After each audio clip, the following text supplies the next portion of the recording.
मैं इरफान ज़हीर साहब की है। अस्सलाम वालेकुम इरफान साहब, गुड मॉर्निंग, कैसे हैं आप? वेलकम सलाम जी, थैंक यू सो मच जी, गुड मॉर्निंग।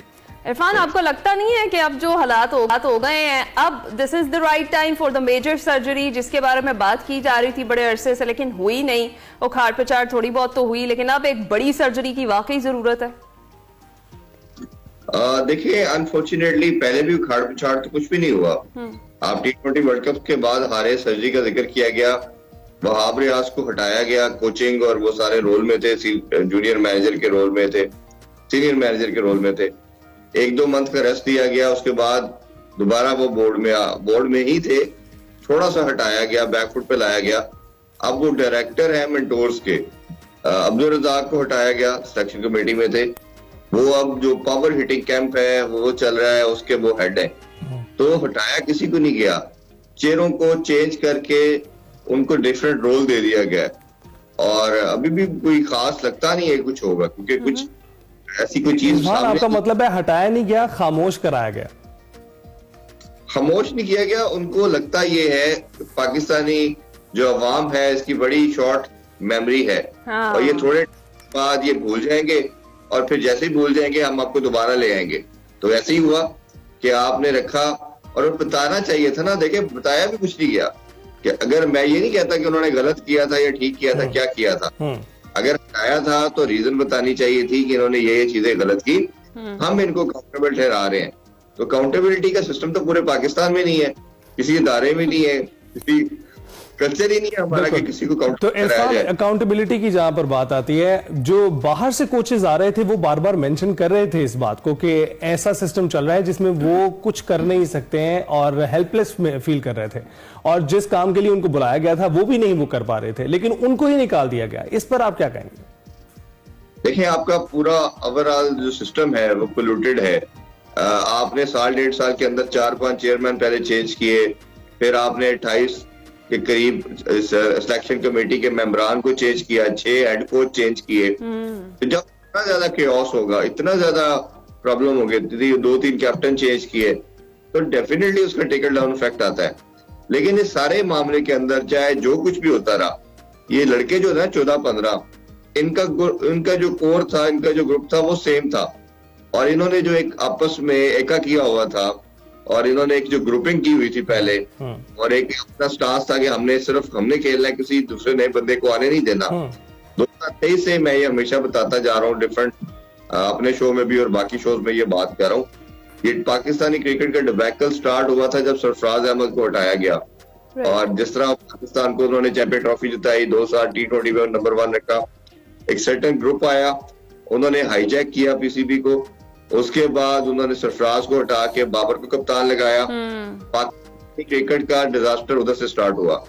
उसमें फिर जो ठोका गया वो विक्ट्री थी जो हमने भारत के खिलाफ 10 विकेटों से हासिल की। उसने और उस कप्तान ने ये कहा जी कि हमने विक्ट्री दे दी है, अब हम पाकिस्तानी क्रिकेट की हर चीज का फैसला हम करेंगे। उस टाइम चेयरमैन भी आए, उन्होंने उनको वो तमाम अख्तियार, वो तमाम कंट्रोल दे दिया कि वो उन्होंने अपने आप को समझा कि शायद मैं पाकिस्तान का एक वाहिद आदमी हूँ जिसको क्रिकेट पता है।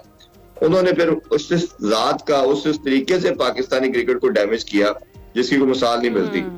तो इरफान, आपको क्या लगता है अब जो हमने परफॉर्मेंस दी है उसके बाद अब बहुत सारी तनकीद तो पहले भी हो रही थी टीम की परफॉर्मेंस पर, क्योंकि बहुत देर से ही हम कुछ नहीं कर पा रहे परफॉर्म।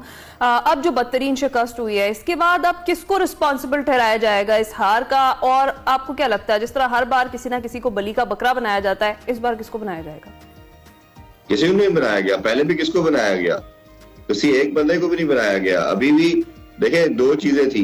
मैं जिस तरह वो एक बात को अपनी कंप्लीट कर रहा था कि आपने जो 3-4 साल में आपने डैमेज पहुंचाया, तो डैमेज पहुंचाने के बाद आपने दूसरा सिर्फ फेस चेंज किया, क्राइटेरिया तो वही रहा। क्योंकि बाबर का जो क्राइटेरिया था कि किसी बच्चे को चांस नहीं देना, किसी को लेके नहीं आना, तो रिजवान उसका सबसे कोर मेंबर था, उसके उसी ग्रुप का, उसी पार्ट का।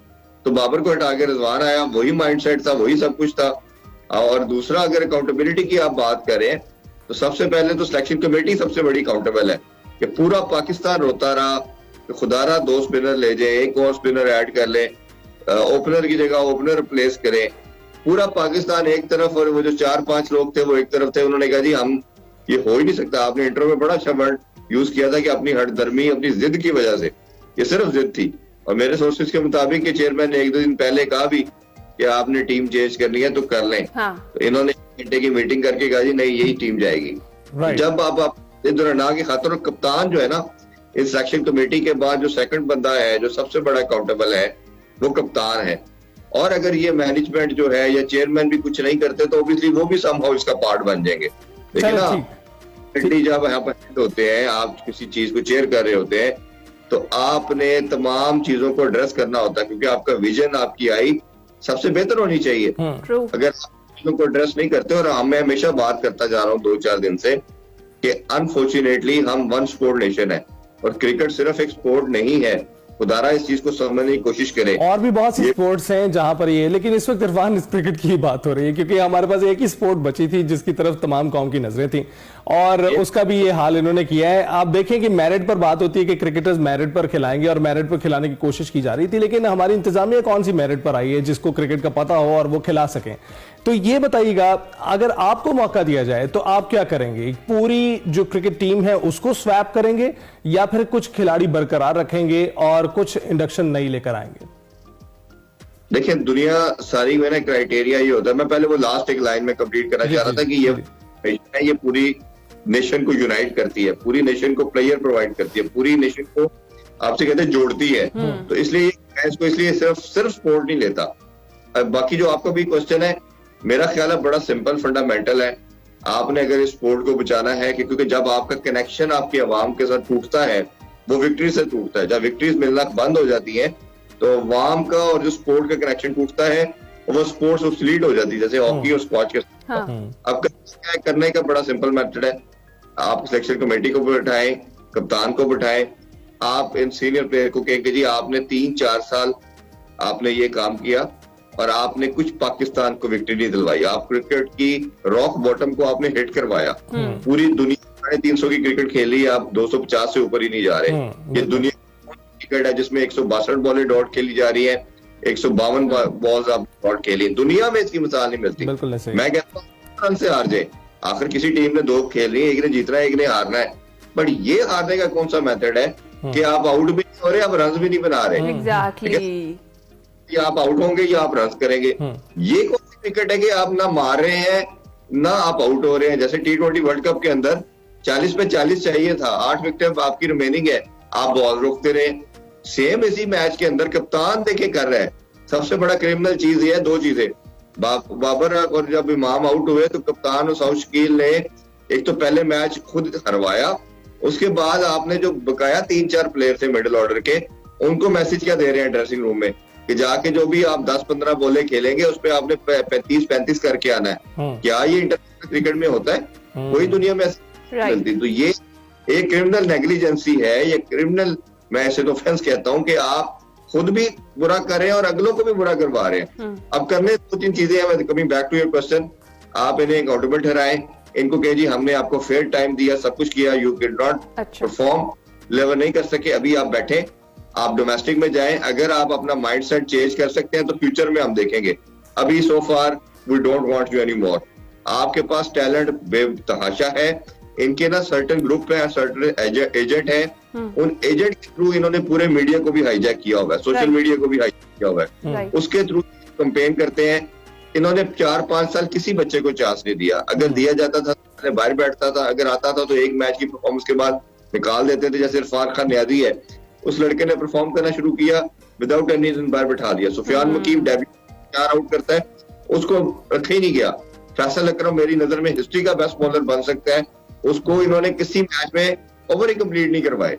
ये इस तरह प्लेयरों को खराब करते हैं। एग्जैक्टली। फिर वो जो इल्जामात लग रहे हैं इरफान, वो फिर दुरुस्त ही है ना कि सारा पर्ची सिस्टम है और पूरा एक गैंग है जो किसी को आगे आने नहीं देता, और वो अब सारी चीजें खुलकर भी सामने आ गई हैं।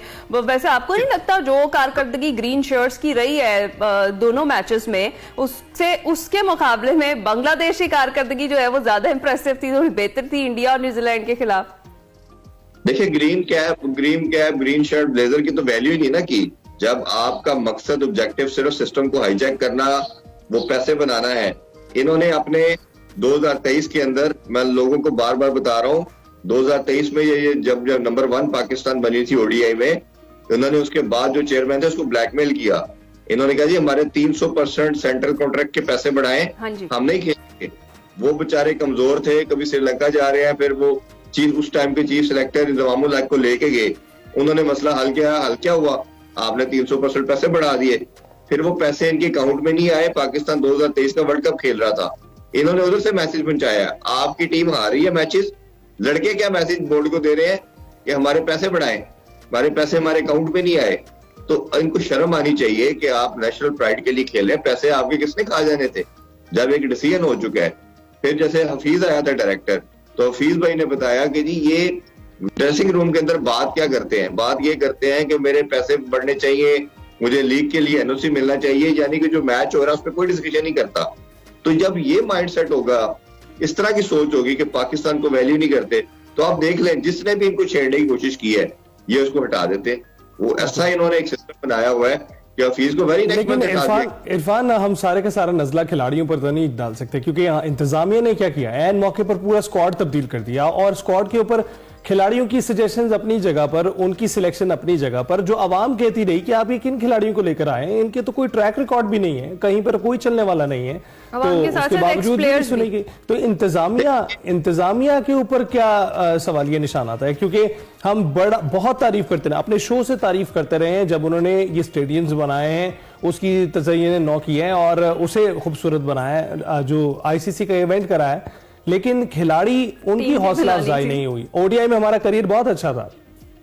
मैं यही तो कह रहा हूँ कि ये सिस्टम को इन्होंने हाईजैक किया हुआ है ना, इंतजामिया को सरेंडर करते हैं, ये उसको मजबूर करते हैं इनकी बात माने। मैं यही तो कह रहा था कि अगर मोहसिन नकवी साहब चेयरमैन जो हैं वो नहीं अकाउंटेबल करते तो समहाउ वो इसका पार्ट बन जाएंगे, जिस तरह के पहले कुछ लोग बने। तो आपने अपने आप को इनसे सेपरेट करना है, आपने बताना है कि नहीं इन्होंने गलत किया है, हम इसको रेक्टिफाई करेंगे। तो जब तक रेक्टिफाई नहीं करेंगे तो कैसे होगा। अब आपने जिस तरह अभी जो आपने पहले बात कर रहे थे, आपके टेस्ट मैचेस 10 मंथ के बाद है और आपकी अब नेक्स्ट ईयर जो है T20 वर्ल्ड कप है, आपने इन 5-6 प्लेयर्स को भी रेस्ट दे दें, आपने बनाए। आपको हो सकता है ये भी 6 मंथ 8 मंथ साल ना जिताएं, लेकिन आप यकीन करें ये नेशन बिल्कुल बेयर करेगी, किसी को बुरा नहीं लगेगा। ठीक है इरफान, बहुत शुक्रिया इरफान, जिस तरह से हम बात कर रहे थे और आपने बिल्कुल ठीक कहा है कि पूरा सिस्टम है और वाकई अब किसी किस्म की मेजर सर्जरी ही है जो हमारी टीम को बचा सकती है।